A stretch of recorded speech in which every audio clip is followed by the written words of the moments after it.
My bully is living the life I've always wanted, but I had something she wanted years later. I find it hilarious how my high school bully, who I'll call Becca, turned into some fake nice person, and it makes me sick. It all started during freshman year when I walked past her in the hallway wearing the same perfume she was wearing. She assumed I had copied her when in reality, it was a gift from my aunt to celebrate getting into high school. Becca pushed me against the wall and her friends held me down while she went through my bag to find the bottle of perfume. She removed the cap off the bottle and sprayed perfume in my face and into my mouth. It tasted disgusting, and I gagged and coughed until I was crying on the floor. Everyone around us just stared in fear until Becca pushed past them to head to the cafeteria for lunch. One of my friends helped me up and warned me not to show up in front of Becca for a while if I knew what was good for me. We went over to wash out the horrible taste of perfume in the water fountain. I was pretty traumatized by the experience, but unfortunately, it was only the beginning of endless torture for the next 4 years. By the time I graduated from high school, I was emotionally in shambles. I decided to go to college all the way to California, which was hundreds of miles from where I grew up, to finally get away from all the nightmarish people. But even through college, I kept an eye on Becca through Instagram. I watched her continue to blossom into someone incredibly beautiful, which made me feel worse about myself. She was out traveling the world,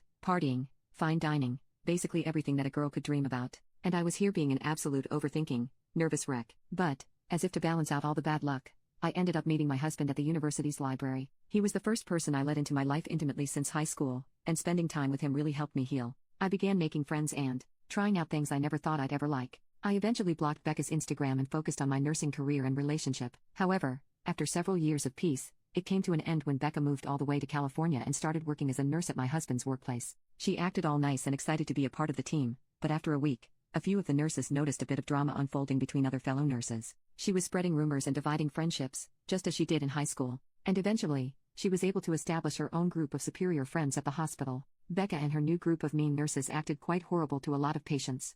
HR even received a complaint from a patient who suffered multiple bruises because Becca refused to listen when the patient explained that he had collapsing veins that made it difficult to place an IV. However, with insufficient evidence, nothing could be done. I got dragged into the drama when Becca started trying to flirt with my husband at work. He explained to me how every break time, she would drop her tasks and annoyingly run up to him to talk, or make jokes about him playing hard to get. He ranted how he almost ran over her when he was running towards a patient that had an emergency. But the worst was yet to come. A few months after she had joined, the hospital held a company-wide party to welcome all new staff. I attended the party as my husband's +1, but we had to spend a lot of the time apart because of the games, speeches, and awards that he was a part of. I loved seeing him have fun with all his colleagues, but the moment I saw Becca putting her hands on my man and handing him a tissue with her number, my emotions came pouring out. I took the tissue and ran over to Becca, saying in front of everyone at the table, "Bullying me is fine, but flirting with a married man is seriously a new low, even for you." She gave me a confused but clearly angry expression and retaliated, "Bully you? I don't even know you." I laughed in disbelief and said, "I can't believe it. You don't even remember me, when I spent years of my life hating you,